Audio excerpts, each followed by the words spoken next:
Bonjour à toutes et à tous, bienvenue sur le podcast Dans la tête d'un cycliste où aujourd'hui nous allons aborder le thème suivant, le vélo électrique est-il écologique ? Je suis accompagné de JP Ferreira comme à l'habitude pour la capsule Dans l'atelier. Bonjour JP. Bonjour Arnaud. Aujourd'hui on va donc parler du vélo électrique. La question c'est est-ce que le vélo électrique est écologique ? Alors pour se déplacer en ville facilement avec une empreinte carbone réduite, le vélo et plus particulièrement assistance électrique est une bonne alternative aux véhicules à essence, à diesel. Toutefois, certains remettent en question l'usage des batteries au lithium majoritaires dans la fabrication des VAE. Alors, JP, déjà en introduction, qu'est-ce que tu peux nous partager sur ça afin d'introduire la discussion et le sujet ? On va parler de gros mots, on va parler d'écologie. L'écologie, c'est la science du vivant avant tout. Et c'est vrai que et notre titre, le vélo est-il écologique, induit quelque chose qui est finalement une dérivation de ce qu'est l'écologie. C'est est-ce que à maxima, c'est bon pour l'environnement. Exactement. Ou est-ce qu'à minima, ça fait moins de mal à l'environnement ? Et c'est vraiment avec ce prisme-là qu'il va falloir qu'on discute de notre sujet du jour. Parce que le vélo, enfin, tout moyen de déplacement, tout ce qui consomme de la ressource n'est pas bon pour l'environnement. D'accord ? Mais c'est ça, d'accord. Tout à fait. C'est le décor, là. On peut minimiser l'impact sur l'environnement. C'est ce qu'on devrait tous avoir à l'esprit tout le temps. Mais on ne fera pas du bien à l'environnement. Au bien à l'environnement, on utilise ses pieds. Et puis on consomme le moins de ressources possible. Mais je voulais juste te dire ça en introduction, qu'on parte bien sur les mêmes bases, parce que n'attribuons pas des vertus qui... C'est un discours qui est... c'est un débat qui est sans fin, les sujets d'écologie et dans le vélo, on en a beaucoup, que ce soit du vélo électrique ou pas. Chacun y va de son coup de peinture verte, je fabrique ici, je fabrique pas là.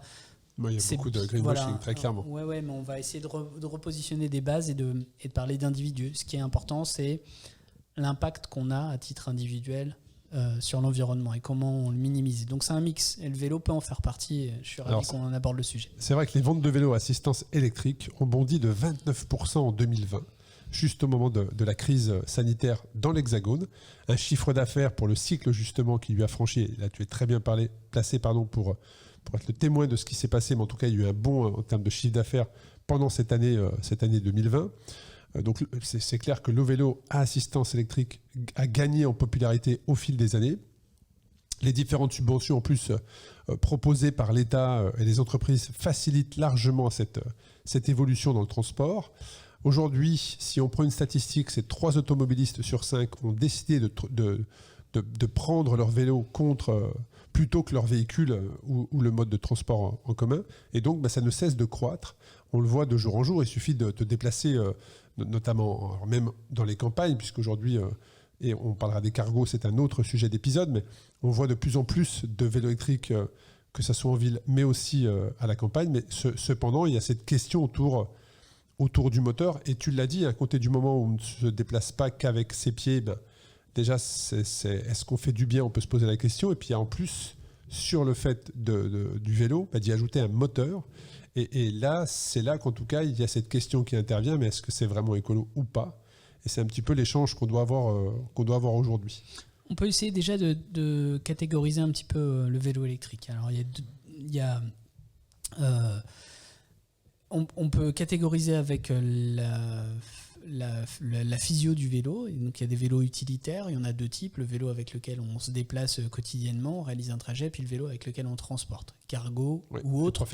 Les professionnels qui... Donc ça c'est une catégorie, elle est importante, c'est certainement celle dont on va le plus parler aujourd'hui. Après il y a des vélos électriques à vocation plus sportive, principalement dans le monde du vélo tout-terrain, du VTT, et puis de plus en plus, même si c'est plus timide, dans le vélo de route aussi on électrifie. Il y a eu une poussée, le vélo de route, il y a, je dirais, 3-4 ans. Je pensais vraiment que le vélo de route électrique allait prendre une part plus importante. Et puis, ça n'a pas pris comme... Alors, est-ce que c'est le gravel qui est venu étouffer tout ça ? Non, parce que maintenant, il y a des vélos de gravel électriques. Mais alors, en fait, route, ça... on ne sait pas à qui vendre ces vélos. En fait, c'est aussi simple que ça. C'est-à-dire qu'on sait les faire techniquement. Les marques en ont sorti parce qu'elles avaient des moteurs, elles faisaient des VTT, elles avaient des cadres, on moulait des carbones, on a fait les vélos. Là, par contre, esthétiquement, on a vu la progression. C'est-à-dire qu'aujourd'hui, les moteurs, franchement, tu les vois quasiment pas. Je ne veux pas me mettre un sujet sur la table, mais... Voilà, ça te refait penser à quelques années, certains professionnels Mais finalement, c'est comme dans la F1, on a bénéficié de la tricherie pour aller chercher de la miniaturisation. Mais Aujourd'hui encore, en 2023, on est, en tout cas les marques, elles sont pas encore bien sûres de à qui on vend un vélo de route électrique. La cible n'est pas identifiée. La cible n'est pas complètement identifiée. Et pour l'instant, on est plus sur un domaine de niche. Et puis on attaque le culte de l'ego du cycliste qui veut se faire mal, etc. Donc un vélo de route avec un moteur, c'est pour les vieux. Ouais, c'est l'image. Ou les que... handicapés. Hein. Tu vas pas sur un forum, alors je suis navré, mais tu peux pas avoir un forum où on dit pas, ouais d'accord, si t'as une maladie ou un truc, d'accord, mais sinon non, attends quand même. Ouais, moi là-dessus, j'en ai pas, hein. J'ai pas de vélo électrique de route, mais j'ai jamais essayé le VTT électrique. Apparemment, c'est incroyable la puissance que ça peut dégager. Mais le vélo de route, je me déplace moins en ville avec un vélo électrique. Mais je trouve que sur de la route, ça peut être agréable. Il y a clairement un intérêt. Ce que je suis en train de dire, c'est je ne partage absolument pas mon avis. Hein. Je suis en train de partager ce qu'on peut lire comme mes conceptions, comme jugement, etc. Il peut y avoir un intérêt. Il peut y avoir un intérêt à travailler certaines parties de sa physio avec l'aide d'un moteur électrique, etc., d'allonger les distances. Enfin, il y a plein de choses. Chacun voit midi à sa porte et s'adapte sur ce sujet-là. Mais je voulais qu'on évacue un petit peu, parce que, bon, clairement, un vélo de route ou un VTT électrifié, l'un ou l'autre, est-ce que c'est mieux que le pendant qu'on a appelé musculaire maintenant, ce qui est quand même assez incroyable? Non, c'est pas mieux. Pour l'écologie, c'est pas mieux. Hein. Voilà, on savait très bien faire cette pratique sportive sans moteur. Donc on dégrade le bilan carbone de l'objet en question en lui adjoignant un moteur et une batterie. Ça, c'est clair. Maintenant, et tu as bien dépeint l'augmentation impressionnante des ventes de vélos électriques à caractère plus utilitaire. Donc effectivement, les cargos, je pense qu'on en parlera, mais c'est sur l'usage professionnel qui est moins prégnant que les déplacements quotidiens. Sur les déplacements quotidiens, l'électrification du vélo a clairement été un élément déclencheur pour plein de gens de se mettre au vélo. C'est-à-dire que toutes les personnes qui étaient... assistance, c'est le cas de dire. Il faut comprendre que 2/3 des déplacements motorisés sur notre pays, mais je crois que c'est une statistique qui s'applique aussi à la situation mondiale, 2/3 c'est du déplacement qu'on appelle du déplacement du quotidien, qui est de l'ordre d'une portée de 15 à 20 km. C'est ça, j'allais dire 15 bornes, mais c'est ça, effectivement. Donc en vrai, toute personne souvent fait seule dans son véhicule, ça aussi. Tu peux regarder, tu vas dans les bouchons aujourd'hui, tu regardes, les gens sont seuls dans leur voiture, quoi. 70 kilos de viande dans 2 tonnes de métal.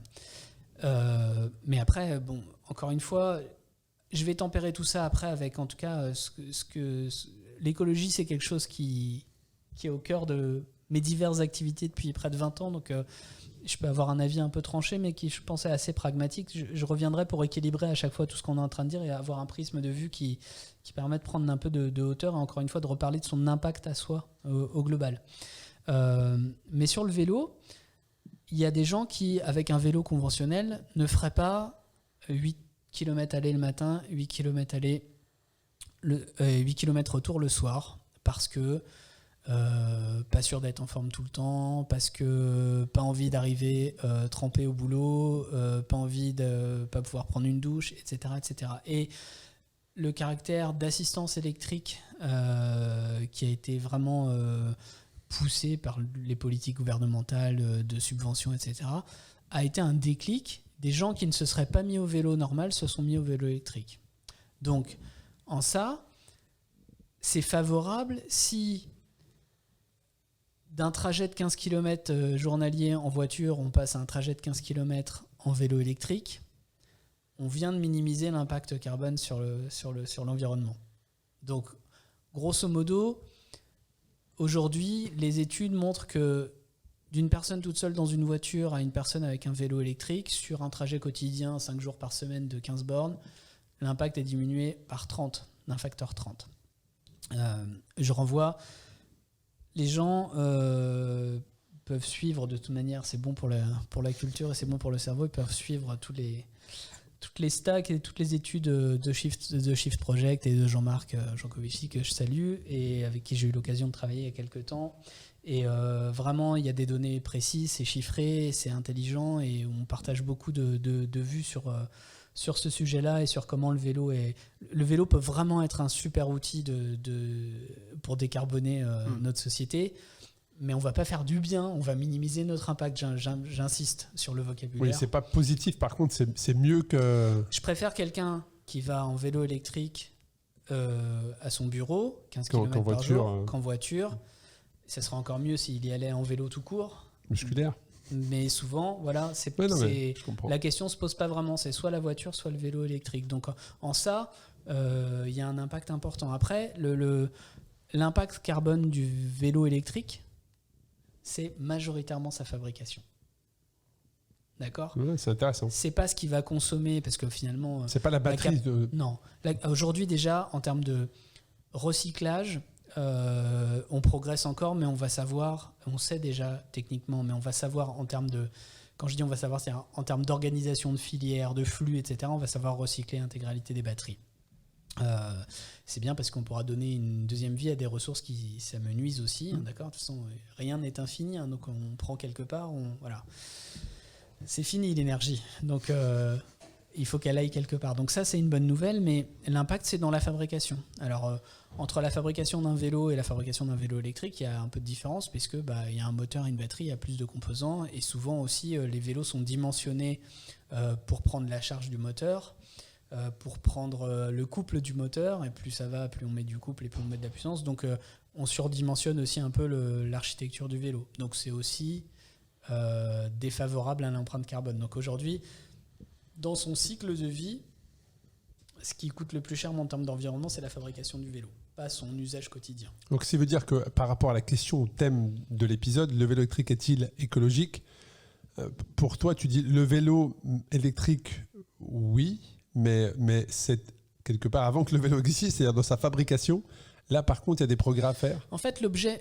oui, alors, qu'est-ce qu'on peut faire comme progrès ? Déjà, plus on fait des produits durables, moins on fait de produits au global. Alors, je sais bien que ce n'est pas le sens de la société de consommation, mais ça, c'est plus on fait quelque chose de durable, plus c'est maintenable, plus on peut le garder dans le temps, moins l'impact de quelque chose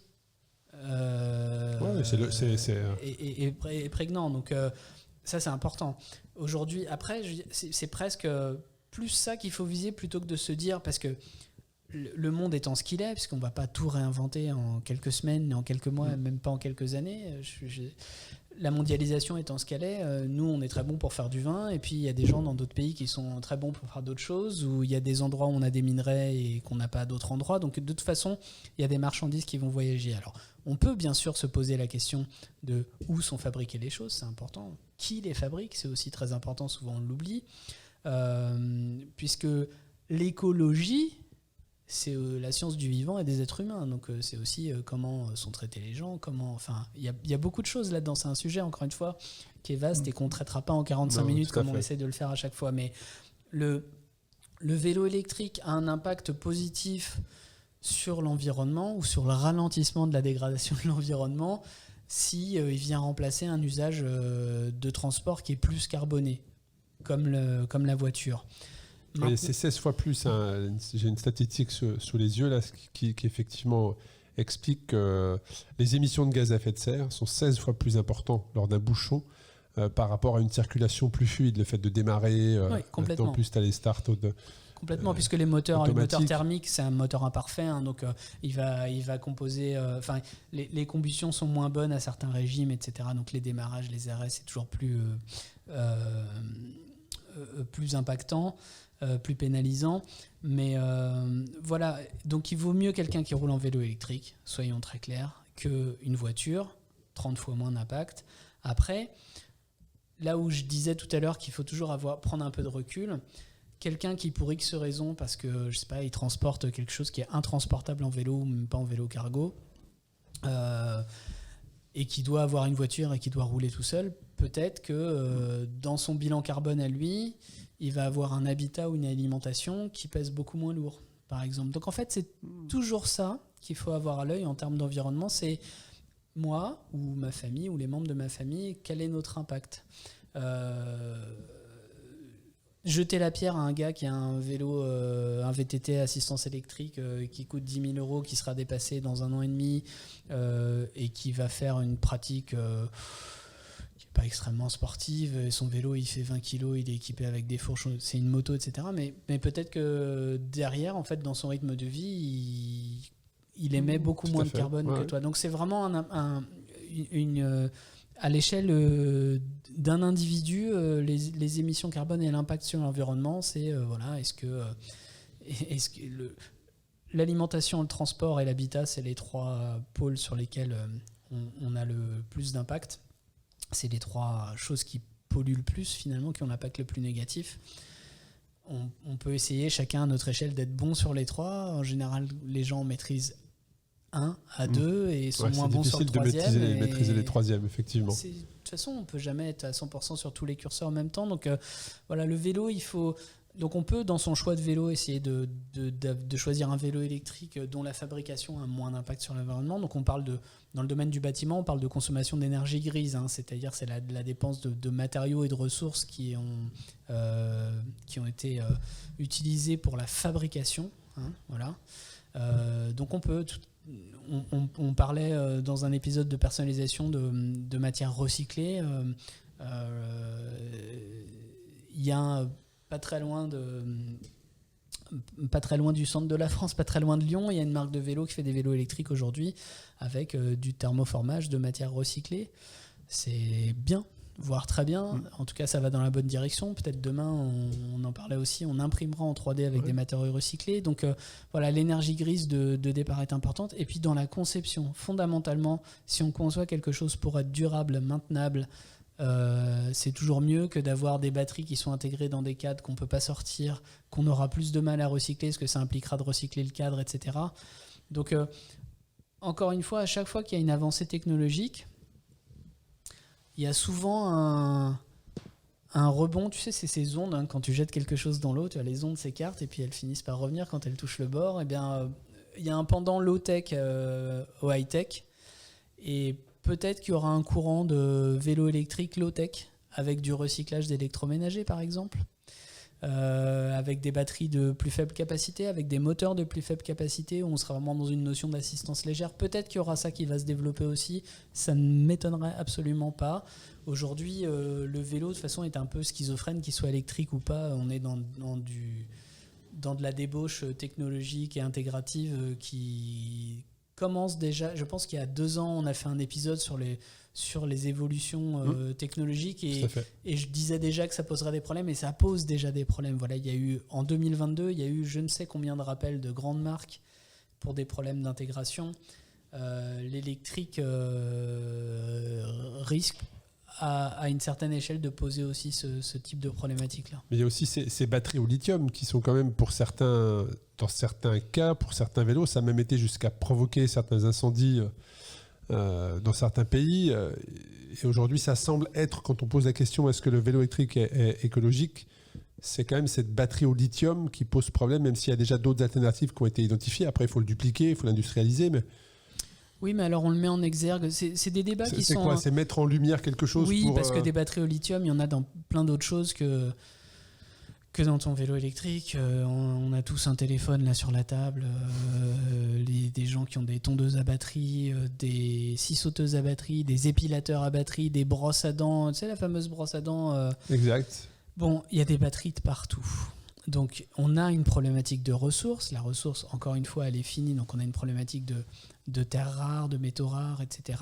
Donc, il y a des créneaux et des filières de recyclage à mettre en place.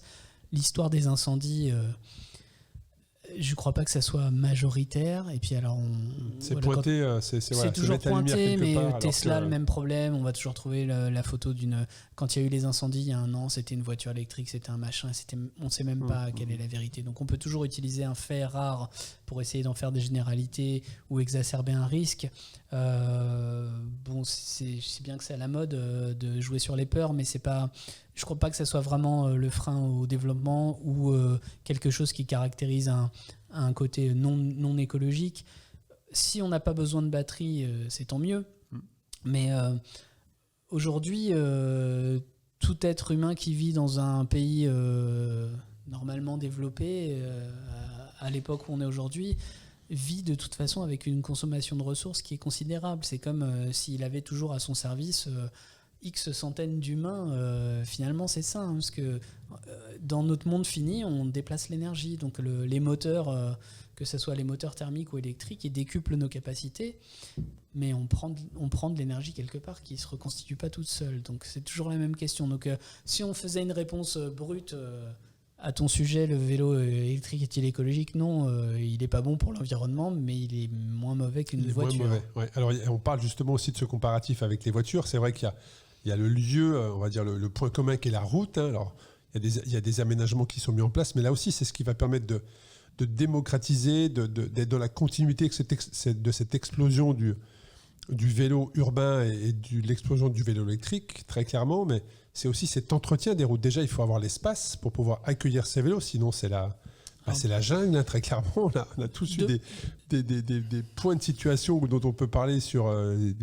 c'est très clairement la guerre, à un moment donné, quand tu vois toutes ces personnes avec différents moyens de déplacement sur une seule et même chaussée, donc il y a cet aménagement, il y a cet entretien, parce que ça aussi, alors l'entretien est probablement peut-être moins coûteux pour une piste de vélo que pour une route traditionnelle. Peut-être qu'elle sera plus dégradée par les voitures, par les bus, par les camions, par les autres véhicules logistiques que pour une piste cyclable avec des pneus. Là aussi, il y a un impact sur cette réponse. Est-ce que le vélo électrique est écologique ? Il y a le vélo lui-même, il y a aussi peut-être, tu parles souvent de système, c'est tout l'environnement, le système, dont les routes. Peut-être que l'entretien d'une piste cyclable, aussi grande soit-elle, est peut-être moins coûteux qu'une route pour les véhicules à moteur. Très clairement, si on essaye de faire des généralités, plus on réduira le poids de ce qui sert à transporter. D'accord ? Donc passer d'un véhicule qui fait 1,5 tonne à 2 tonnes à un véhicule qui fait 25 kg, ça améliore forcément l'impact carbone. Plus on fera ça, mieux ce sera pour ralentir la dégradation de notre environnement. Donc, la limite ne sera pas une limite technologique, c'est-à-dire qu'on ne sera jamais à court d'ingénierie, de jus de cerveau pour faire des vélos plus légers, pour trouver un recyclage. On arrivera, même si toujours je pense que ça passe par des phases de surdéveloppement et de travers, où on crée de la...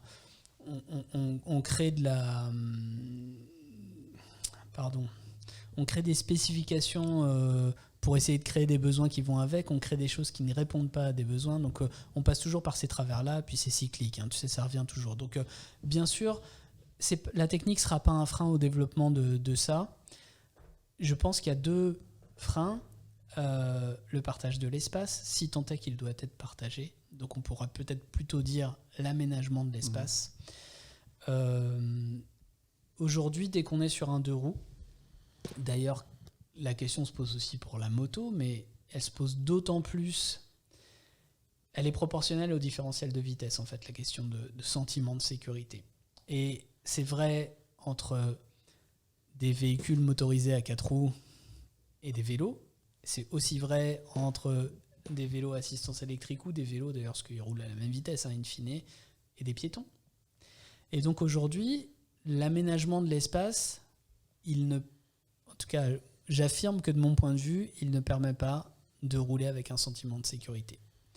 Que tu sois en vélo électrique ou pas en vélo électrique. Et ça, je crois que c'est aujourd'hui... Oui, ça fait pas la différence, je suis d'accord. Je crois que c'est le frein le plus important et c'est le truc à déplomber pour que le vélo puisse continuer de se développer. Alors tout le monde a cru il y a 2 ans que ça y est, c'était parti, parce c'était qu'il faut déplombé. le maîtriser, hein. Il faut maîtriser son vélo électrique. Et c'est pas vrai, hein. C'est pas ça y est, on est en train déjà de redescendre, ça pose quelques problèmes. Il y a des gros manufacturiers qui ont cessé de payer leurs sous-traitants, je dis, ils ont trop de vélos sur les bras maintenant, donc c'était assez évident que ça allait pas pouvoir continuer sur le même rythme. Il y a probablement une vérité entre ces 2 rythmes de croissance-là, mais on n'y arrivera pas si on n'a pas un aménagement d'espace qu'on devrait tous appeler de nos voeux, mais qui n'est pas sans poser de problème. Parce qu'encore une fois, on le dit, le marché du vélo, ce que ça peut développer en termes d'emploi et donc de PIB, etc., et c'est ridicule par rapport à la voiture. Donc on donne, depuis qu'elle existe, toujours la place prioritaire à la voiture, dont bénéficient les camions, les motos, voilà.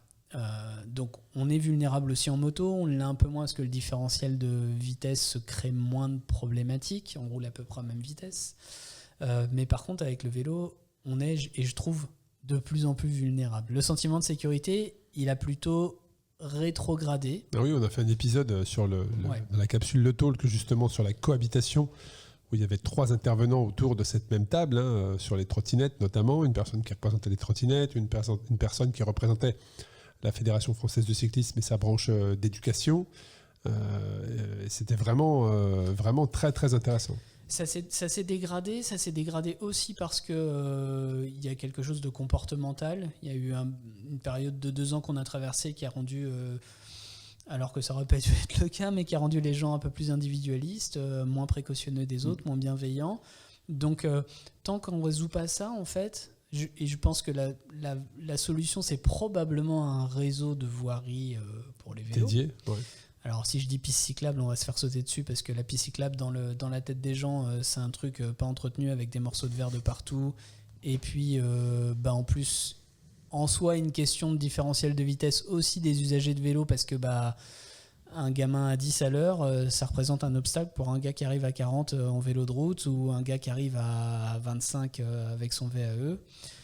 Donc tant que c'est un réseau même pas secondaire, mais ultra secondaire, avec un petit bout de 1 mètre de large quelque part, c'est pas ça la réponse à la vraie problématique. La réponse à la vraie problématique, c'est un réseau dédié où on puisse circuler à des allures à échelle humaine, aux alentours d'une moyenne de 25 à l'heure, probablement, qui n'est pas un chiffre complètement délirant.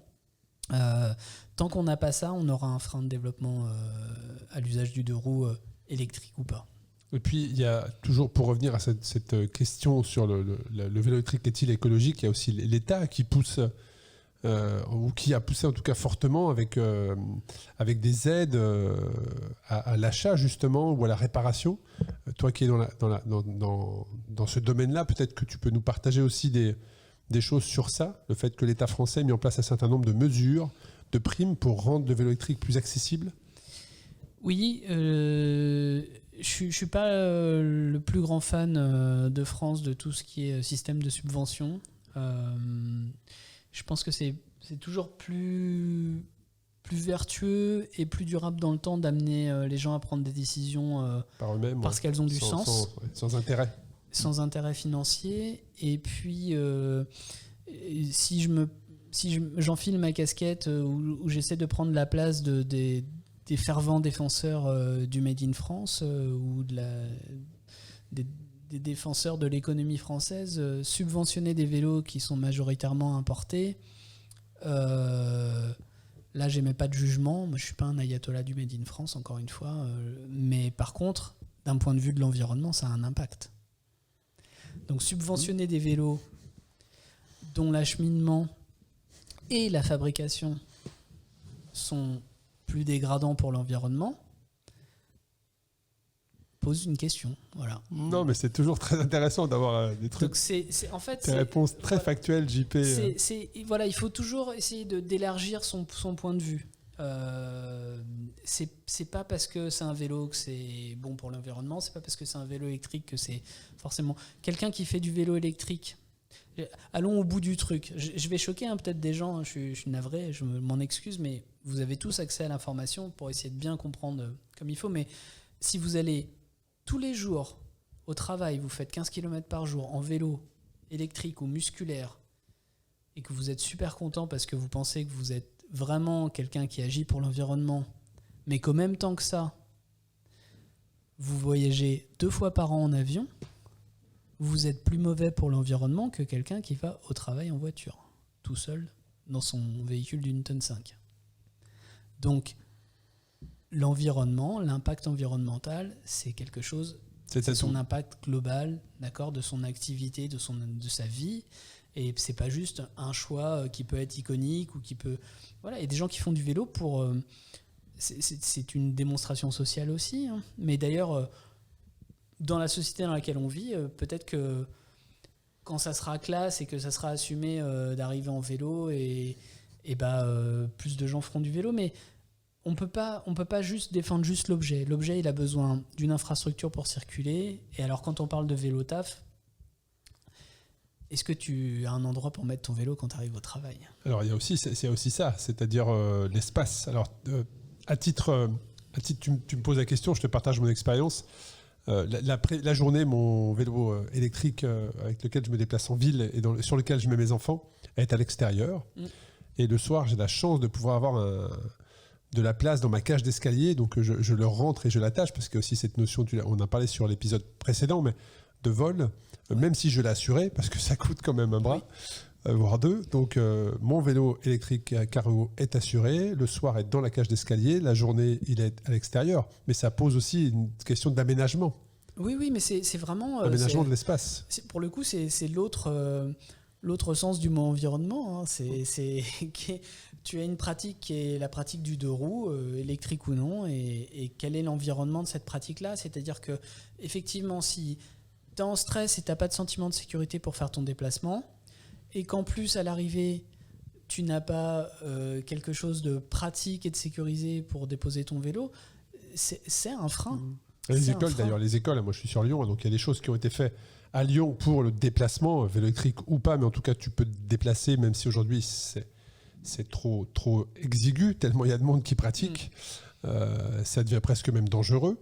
Mais par contre, devant les écoles, tu vois, rien n'est fait en fait pour que les personnes qui habitent le quartier généralement se déplacent en vélo. Et puis toi, rien n'est fait. Tu as une vision d'urbain. Moi, je pourrais te dire que d'un point de vue rural, les problématiques, elles sont exacerbées. C'est-à-dire que les distances sont un peu plus longues, même pour un enfant qui va à l'école ou un parent qui voudrait amener ses enfants à l'école, il n'est pas en ville. Donc il n'est pas sur du 30 à l'heure, il est sur de la départementale avec des gens qui roulent vite. C'est juste. Il y a un problème de. Alors moi je suis en rural et en moyenne altitude, donc tu as un problème de visibilité l'hiver, tu as un problème d'état des routes. Sans réseau adapté, c'est juste pas possible. Non mais c'est trop dangereux. Moi-même, oui. voilà, mon impact sur l'environnement. Tu me décris, voilà. je te dis, je prends pas le vélo, quoi. Je ne prends pas le vélo. Oui, voilà, je confesse. C'est sûr. Maintenant, il y a des transports scolaires, mais à une période, j'emmenais mes enfants à l'école qui sont à 3 km de chez moi. J'en avais 2 à 3 km de chez moi. J'aurais pu largement les emmener en cargo. Impossible d'un point de vue de la sécurité. Très clairement. Moi, je le fais parce que il y a des pistes cyclables. J'utilise 95% du parcours est sur piste cyclable.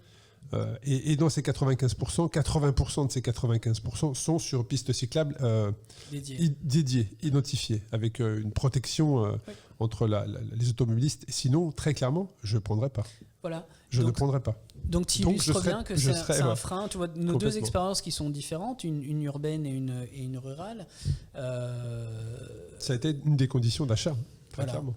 Et ça sera une vraie condition de développement. Très clairement. Ça, c'est le frein. Et alors, il me semble que c'est Jean Covici, encore lui, qui disait que... j'ai plus le chiffre en tête exact, vous me pardonnerez, mais peut-être on le postera dans un commentaire plus tard quand l'épisode sera paru. Mais je crois qu'il expliquait qu'avec tout ce qu'on a investi dans les énergies renouvelables, en limitant, on va dire, à l'éolien et au photovoltaïque, le nombre de milliards qui avaient été investis avec finalement assez peu de succès sur le mix énergétique de notre pays aurait pu financer 3/4, voire 100% d'un réseau dédié à la mobilité douce, puisque maintenant c'est un nouveau terme à la mode aussi, donc on va dire aux 2 roues motorisées, électriques ou pas, on aurait pu financer un doublement de tout le réseau routier français. C'est-à-dire imagine que tu pourrais faire Paris-Montpellier sur une route dédiée au vélo. Et on aurait pu doubler ça. C'est cette échelle. Là où Jean-Marc est très fort, c'est sur les ordres de grandeur.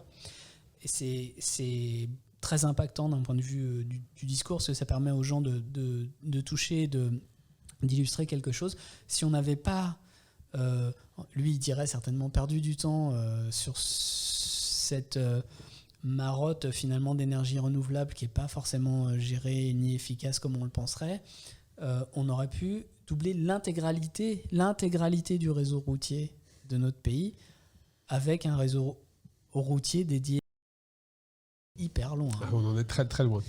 On en est hyper loin. Très très loin. En tout cas, on vous laisse à vos réflexions sur cette fameuse question, le vélo électrique est-il écologique ? On vous a donné avec JP quelques quelques idées, quelques directions, quelques réflexions. À vous de vous faire votre propre idée désormais sur est-ce que le vélo électrique est-il écologique avec toutes les informations et les directions que l'on vous a données. En tout cas, un grand merci JP d'avoir partagé tout ça avec moi, d'avoir éditeur, un grand merci et je te dis à très bientôt pour un nouvel épisode de la capsule dans l'atelier. À très bientôt Arnaud.